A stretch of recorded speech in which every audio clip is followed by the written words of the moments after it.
খোকা তোর ভাত বাড়ছি রে। হ্যাঁ মা, 2 জায়গায় ভাত বাড়বে। তুই খাবি তো?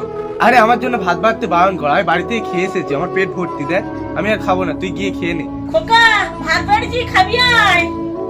আচ্ছা ঠিক আছে, আমি তাহলে খেতে যাচ্ছি, তুই বস।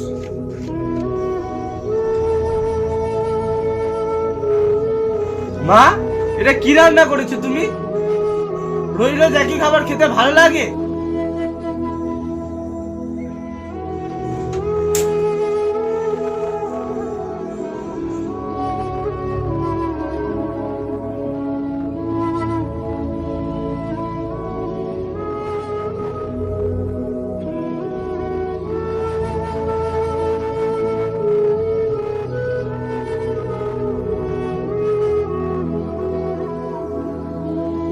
এই পৃথিবীতে যার মা নেই সেই একমাত্র বোঝে মা না থাকার যন্ত্রণা কতটুকু।